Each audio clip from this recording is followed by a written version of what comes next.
One,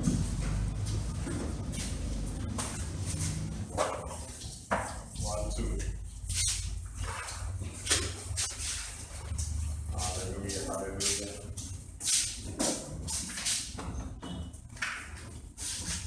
Hallelujah.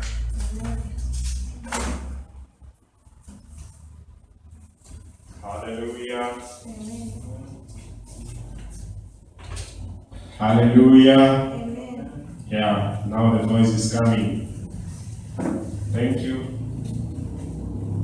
Thank you, each and every one of us, for sacrificing.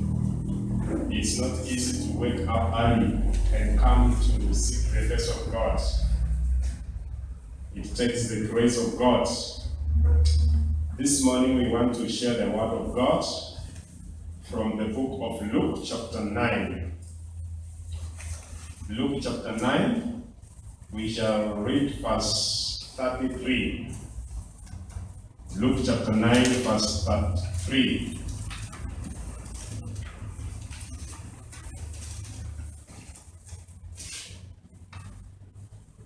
We want to share the word of God this morning. Luke chapter 9, verse 33. I'll read. As the men were leaving Jesus, Peter said to him, Master, how good is it that we are here? We will make 3 tents, one for you, one for Moses, and one for Elijah. He did not really know what he was saying. While he was still speaking, a cloud appeared and covered them with its shadow, and the disciples were afraid as the cloud came over them. This morning we want to share the word of God about the transfiguration of Jesus Christ. One day Jesus went up to the mountain to pray, and while he was on the mountain, things which were not ordinary started happening. And before he went to the mountain, a number of things had happened during the work of Jesus. Jesus had just asked his disciples about how people say he is in that same book of Luke chapter 9. And he had asked them, how do people say the Son of Man is? And they gave different opinions. You are Elijah, some say you are one of the prophets, and all manner of answers. And he went ahead and asked his own 12. And what do you say the Son of Man is? Jesus was almost about to finish his ministry work when he wanted to reveal who truly he is before he goes back to his Father. His disciples, to understand him very well, who he is. And through the help of the Holy Spirit, Peter stood and said, you are Jesus Christ, the Son of the living God. And Jesus said, flesh and blood has not revealed to you this, but it is my Father who is in heaven. After this, Jesus continues to start now predicting his death. And he's saying the Son of Man is going to be handed over to the Jews, and they're going to kill him, but on the third day he's going to rise up again. Such a few instances had happened, and Jesus went up to the mountain. When you look at other gospel books, Matthew, Mark, they are just saying Jesus went up on a higher mountain. But Luke is giving greater explanation of what Jesus had gone to do. Let's start from verse 28. Verse 28. About a week after he had said this, Jesus took Peter, John, and James with him and went up a hill to pray. So it's only Luke that is giving the reason why Jesus had taken John, Peter, and James and went up to the mountain. And Luke is saying they went up to the mountain to pray. There are other instances where the rest of the gospel, they are not explaining what Jesus was doing, but Luke in most of the areas was saying Jesus went to pray. Even when he was choosing the 12 disciples, it's Luke that is giving an explanation that he prayed the whole night and many other instances.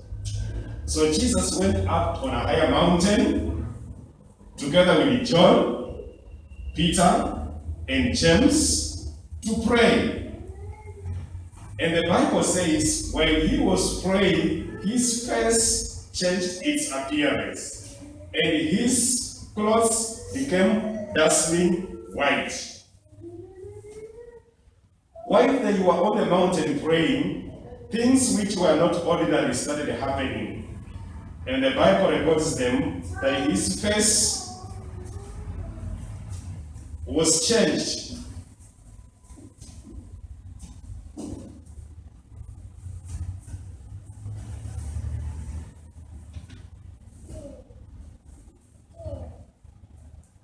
And his face was changed.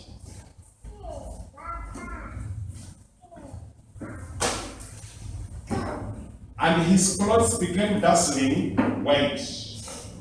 Suddenly, two men were there talking with him. They were Moses and Elijah. Jesus, when he was on the mountain praying, the Bible records that his appearance, he gained a glorious body. His physical appearance changed, and he was a glorious Messiah. This is the same case that happened with Moses. When Moses went to be with the Lord, went to take the commandments from the Lord, after spending that whole period with God, when he appeared before the children of Israelites, he was having a glorious appearance until they were not strong enough to look at him. But this one is a bit different. You know, with Moses, he was given glorious appearance from God. But Jesus, this one is the source of the real glory. It's like he is now revealing himself. He is not having glory from anyone. He is giving them the true picture that he is a glorious Messiah sent by God. The Bible says when his appearance changed, his clothes were dazzling white. They were glorious. It was something which was not ordinary when you look at him. Very white clothes Jesus was having. And the Bible says, and suddenly two men were there talking with him. They were Moses and Elijah. So Moses and Elijah appeared. They appeared when Jesus was in a glorious body. They appeared when Jesus was on the mountain. They appeared when Jesus was praying. It gives us a revelation that there is power in prayer. And prayer is not just a matter of talking words to God. This type of prayer, this time around, Jesus was having, it was a unique prayer. It was a true fellowship with God. God has come closer to them. Even the disciples had experienced God closely. It was not a matter of prayer of saying words. This was more than that. And the Bible says that suddenly two men appeared, talking with him. They were Moses and Elijah.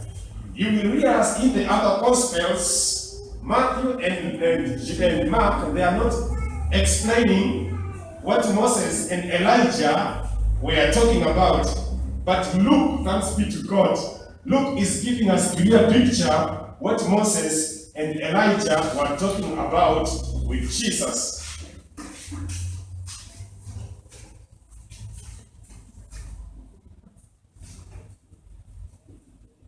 verse 31.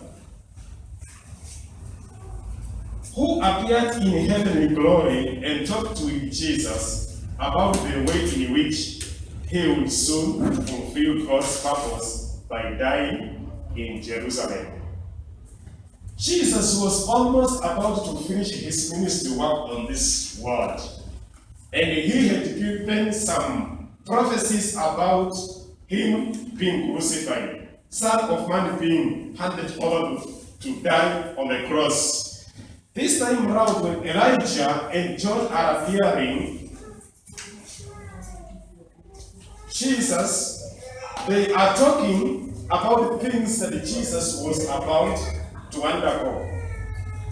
Elijah was a representative of the office of the prophets, and Moses was the representative of the law.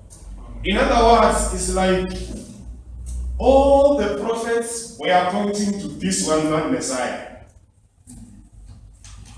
and all the law was the shade of this one man Messiah.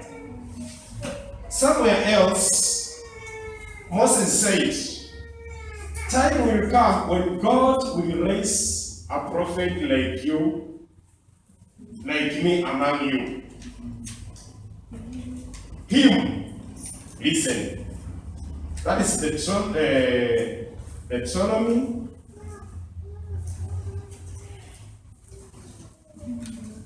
chapter 18, verse 15. Jesus said, Moses said, that God will raise a prophet among you like me. Him, listen, or obey him.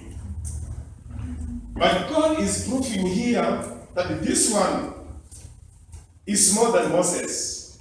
This one is more than Elijah. Malachi chapter 4 also gives us that in the last days God shall send his messenger. Malachi chapter 4 verse 5 and 6. That God, before his great day, he shall send his messenger, Elijah. There are some doctrine which preach that Elijah will come. But now let me give this interpretation. The one who has been prophesying that he will come, he is handing over that office and pointing to one man, Jesus Christ. So they both appeared before Jesus and they were talking with Jesus. All the prophets were all prophesying about the coming of the Messiah. All of them were talking about the coming of the Messiah. And Elijah, as their representative, he is proving that the true Messiah is this one. It's like we have come to talk about the event that he is about to do. None of us has done that event. Yes, Moses was talking to God like a man talking to his friend. Yes, Moses came with the 10 Commandments. Yes, Elijah did a lot of miracles and people know him as the great prophet of God. But this one, the event that he will do, one thing that he is going to do is going to be for the whole universe. And they were talking, that was the topic they were talking about his death, burial, and the resurrection. So they appeared and they started talking with Jesus Christ.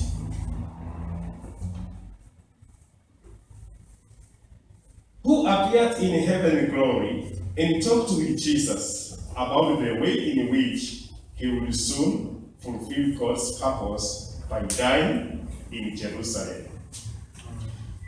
Peter and his companion were sound asleep, but they woke up and saw Jesus' glory and the two men who were standing with him. Peter, they were in deep sleep, but when they woke up, the Bible says, they did not just see a glorious Jesus, but they saw his glory. That is what is the difference with Moses. Jesus was truly revealing himself to his disciples by revealing his glorious image. And when Peter woke up, he saw Jesus' glory and the two men standing by. This is St. Peter explains this glory in the 2 Peter. Let's go to 2 Peter chapter 1 verse 16. 2 Peter 1:16.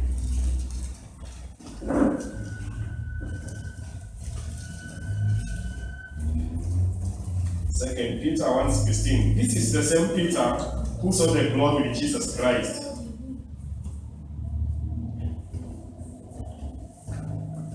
And he is saying this: we have not depended on makeups, stories, in making known to you the mighty coming of our Lord Jesus Christ. With our own eyes, we saw his greatness.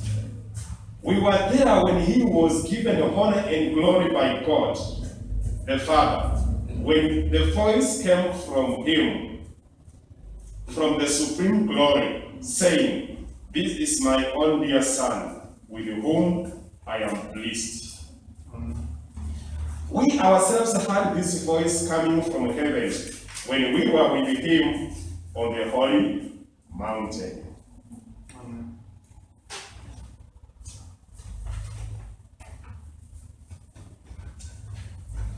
Peter is explaining in this book how glorious the event was.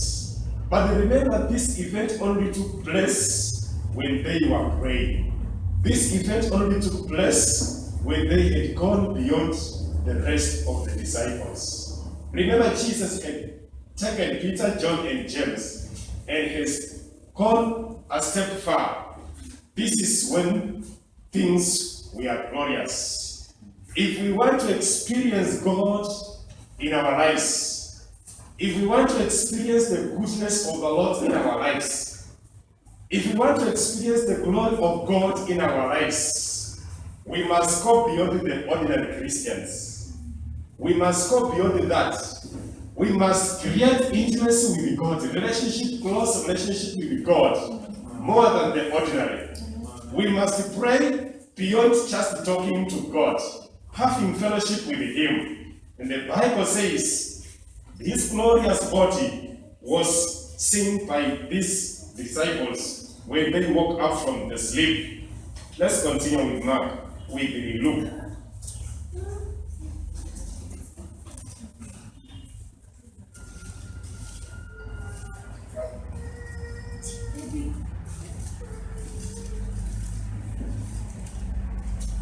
Verse 33.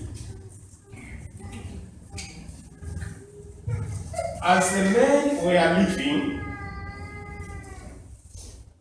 were leaving Jesus, Peter said to him, "Master, how good it is that we are here. We will make 3 tents, one for you, one for Moses, and one for Elijah." He did not really know what he was saying or what he was talking about. So the Bible says that when Moses and Elijah appeared and they were talking about the death of Jesus Christ, they were affirming that this one event that is about to happen, this is the true plan of God to save mankind. All other efforts have been put in place, have worked, but they have not truly done it. But this one is going to save mankind. Jesus died on the cross for the world. So as the men were leaving, Peter said to him, "Master, how good it is that we are here." In other words, the experience of Jesus Christ appearing in a glorious body, Jesus revealing his true image to his disciples, these three disciples, Peter says, it's good for us to be here. This event is good for us. This image Jesus is presenting is good for us. It's like we are enjoying this type of experience. We have never seen this. And he is making some remarks downwards after experiencing the glorious Messiah. We will make 3 tents, one for you, one for Moses, and one for Elijah. In other words, Peter is saying, let this type of experience continue. Let it not just be an event. Let us put tents here. Let us pitch here. Let us stay here. Let us continue in this experience. This is what should be our desire, that we should continue to experience a glorious Christ in our lives. Not just one event. Wherever we go, let us have that desire that we continue to experience God in that great way in our lives. Let us make 3 tents, one for you, one for Elijah, and one for Moses, so that we can stay here, so that we continue to behold Jesus. They have never seen such a glorious master, but this time around they said, no, let this type of life continue. I encourage each and every one of us, let us desire more and more that we continue to have this intimate, close relationship with our Master. We experience Christ not just like any other Christian, like any other believer, but our experience with Christ is more than the ordinary. We have close relationship with God, things that He does to us, the fellowship that we have with Him, the revelation that He gives us is more than the ordinary. It's more than just preaching. It's more than just reading the word. It's more than just having Bible study. It is a close intimacy with Christ. It's experiencing the glorious Messiah. And Peter said, it is good that we are here. I want to encourage you as we continue to have fellowship with Him. It is good to have close relationship with Christ. It is good to have intimacy and close fellowship with the Messiah. Let us make 3 tents, one for you, one for Elijah, and one for Moses, so that we can spend our days here. Peter experienced the Messiah to an extent he was less concerned with the others who have been left down there. He said, let's stay here. Let those who are down continue to be down because they are not experiencing what we are experiencing. What we are experiencing is like when you come to the house of God and you experience God to the point of forgetting everything else. This was the experience of Peter. Let us pitch our tent here and continue to have this fellowship with our Master. Let this type of relationship continue to exist. That should be our desire. To the point of forgetting the other disciples, they are waiting down there. But this experience came only when they had gone to the mountain to pray, when they had taken some steps to have a fellowship with God. This experience cannot be gotten. You cannot have this experience when you live an ordinary life like any other person, like any other believer. You take some steps ahead and you say to me, I'm going to take some steps towards fellowshipping with God. Joshua said, you choose the one you are going to serve. But me and my house, we have made up our mind. We are going to serve our God. So Peter, in 2 Peter, he is explaining that when we were on that mountain, we are not just telling you the stories to entertain you. We really experienced the Messiah.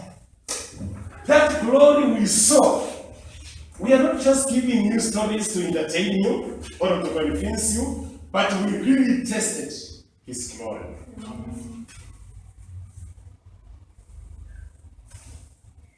We are telling you what has really worked for us. Not just words. We have experienced Him. We have touched Him. We have walked with Him. We have seen His glory. we are telling you things that have happened to us so that you may believe. While he was still speaking, a cloud appeared and covered them with its shadow. And the disciples were afraid as the cloud came over them. You know, this is a glorious experience on the mountain. This is not a vision. This is not a dream. These things were really happening.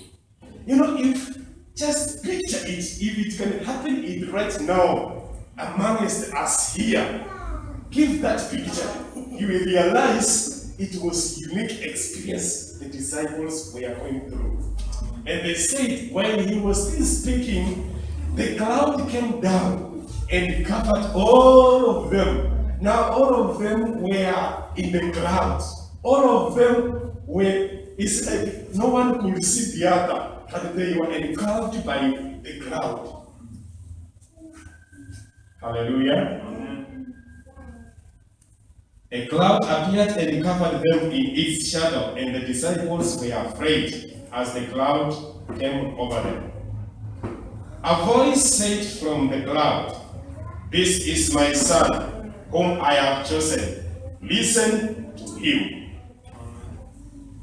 So the Bible says, a voice said from the cloud. This is different from the time when Jesus was being baptized. When Jesus was being baptized, a voice came from heaven. But this time round, the voice is not coming far from them. The voice is coming from the cloud. This is the experience we should have. Sometimes when we are praying, we do have feelings like God should speak from heaven. But we need to have that experience where we feel God is just next to you, talking to you. That is the experience that we need to have. So the Bible says, while the cloud had covered them all, they were completely afraid. And the voice came from the cloud. The voice just came from within them. Around them, the voice came. It means God had come down. God was just closer to them. It was not in heaven. Now God was with them and he spoke with them. God should speak with us when he is with us.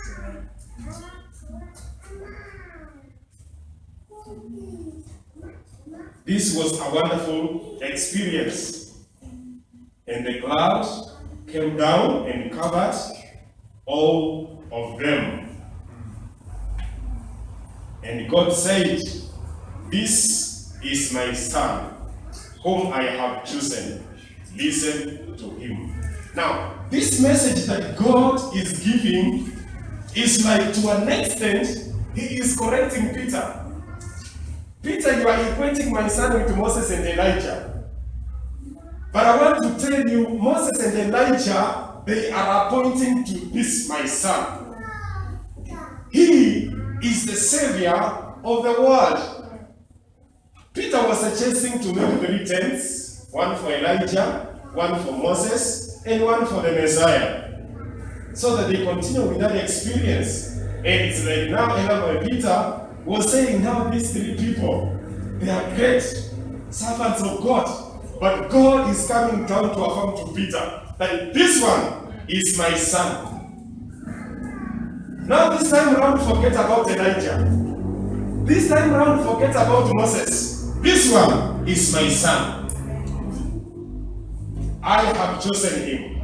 Listen to him. Pay him attention. Whatever he commands you, listen. He is going to fulfill my will. Yes, Moses is my servant. Yes, Elijah is my servant. But this one,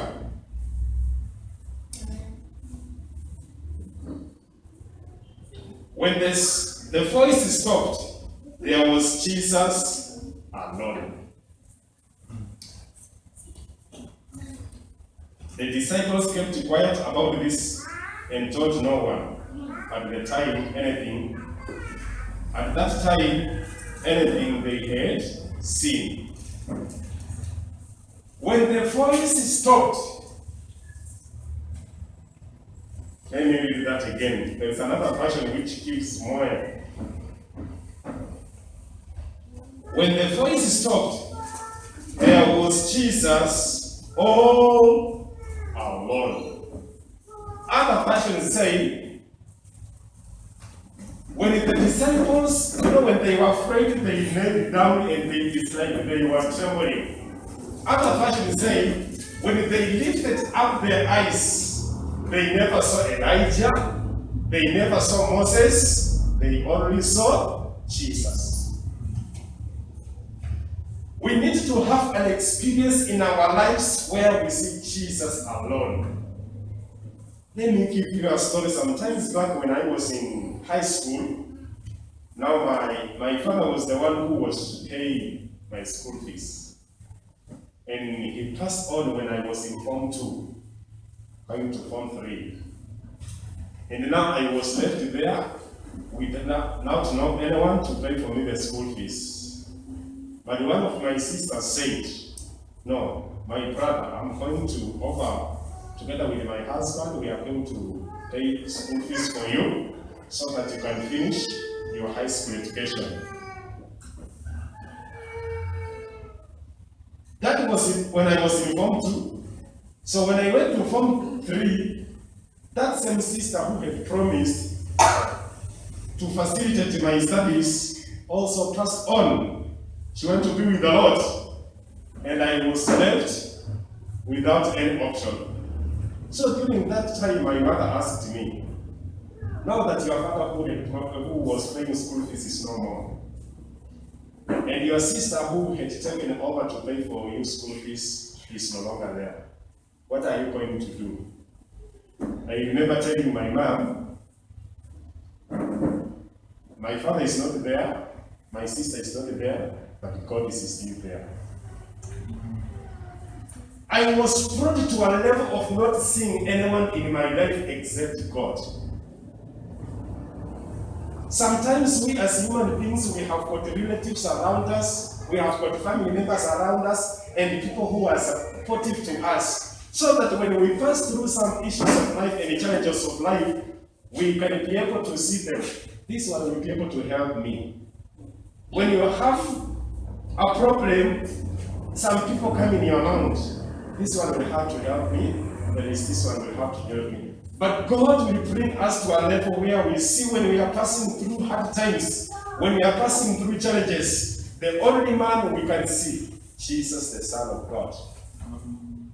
So the disciples, when they woke up, they never saw Elijah. They never saw Moses. They only saw Jesus, the Son of the living God.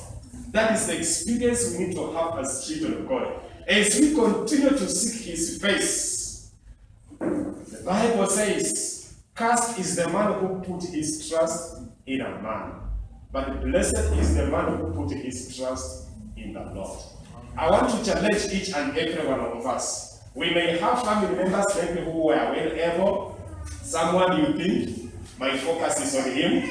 Maybe when I want to pursue my studies, or when I want to do something, I have got parents, they will do it. I have got my brothers in the US, he will do it. I have got someone here who will do it. But we need to come to a level where we only see Jesus in our lives. Amen. Where we only see Jesus, the solution for our lives. Amen. We are sometimes tempted as human beings to put our trust in other people. We know sometimes we say, when I have this one, this kind of mine, yes, it's good. Some people, God has put people in our lives to be helpful to us. But we are not supposed to come to that level of equating anyone with Jesus Christ. We need to come to a level where we see Jesus being lifted in our lives. Jesus exalted in our lives.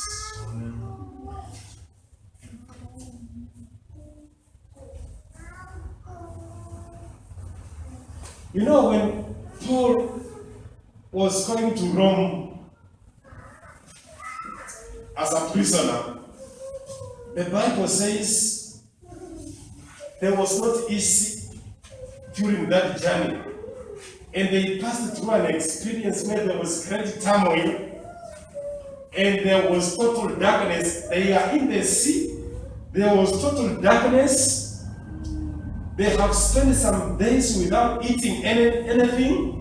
And the Bible says when they looked up on the sky, they never saw the star, they never saw the moon. So all hopes that they will live again and completely gone.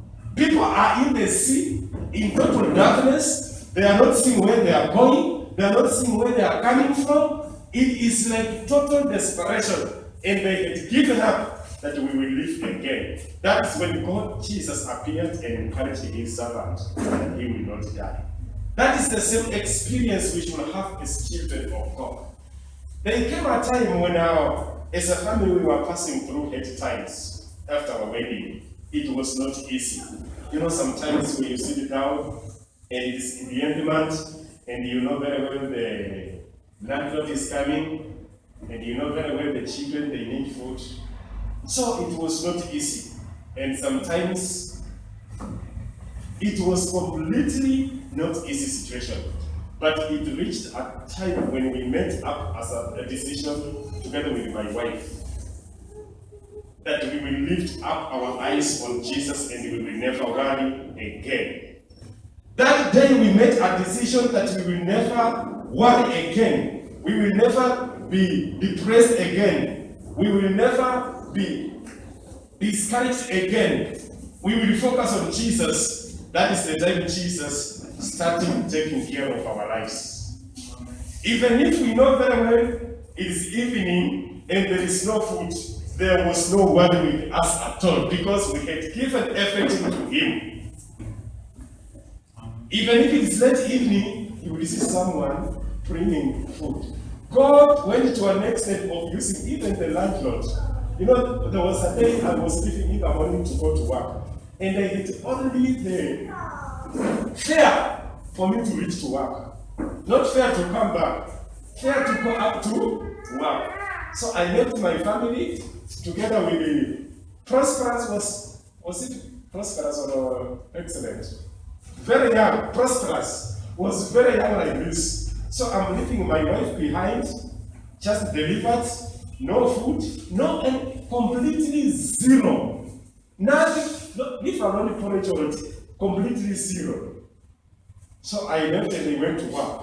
But we had already made a covenant and prayed with my wife, we will never worry again. So I left and went to work. Immediately I reached the work, I received her call. She said, landlord has brought everything she wanted to eat. If you completely put your trust in the Lord, he will take care of every area of your life that looks impossible. This is the experience we want to have as children of God. Things may not be easy in our lives. Things may not be solved in our lives.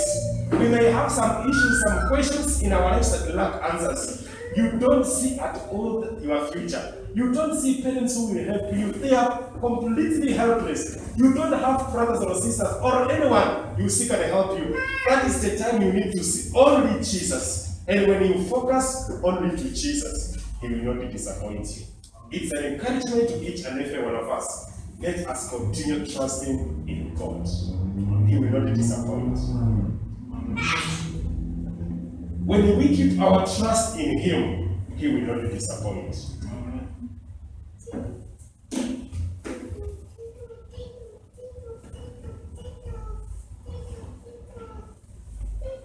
The next day, Jesus and the 3 disciples went down from the hill, and a large crowd met Jesus.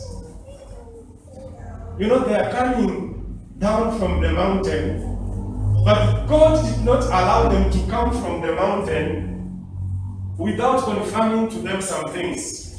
Yes, they have seen a glorious Messiah, they have seen Elijah and Moses. God did not allow the disciples to come down from the mountain when they were having that mentality of Moses and Elijah. God had made sure he has confirmed to them that this is the Son of God. This is my Son. This is the one who is going to die for the world. This is the one who Elijah and Moses, it's like Moses was handing over the office of the Lord to Jesus. And Elijah was handing over the office of prophet to Jesus. That this one is the fulfillment of all of us. And after God confirming that Jesus is the one who is going to die, they should listen to him and him alone. Now he allowed them to come down from the mountain after confirmation. This is my encouragement to us. Let us see God in our lives. Try to build that intimate, close relationship with God. Have a fellowship with God more and more and more. Let us do more than just having Bible study, more than just singing, more than just praying or talking, but close relationship. So that when God is talking to us, let us not have that feeling that he's talking from heaven. He's talking, he's just next to you, talking to his son, talking to his daughter. That's the experience we need to have. Let's pray. Our Heavenly Father, in the name of Jesus, we thank you for teaching us your word. We bless your holy name. We glorify you. As we continue to seek your face, as we continue to seek your fellowship, you are going to reveal to us your glory. We are going to experience you more and more as we continue to have fellowship with you. And we continue to put our trust in you. While others are putting their trust in chariots, others are putting their trust in horses, others are putting their trust in bank accounts, we choose to put our trust in you and you alone. Continue to give us more and more grace so that we continue to meditate on your word. Blessed be your holy name. In Jesus' name we pray. Amen. Amen. God bless you.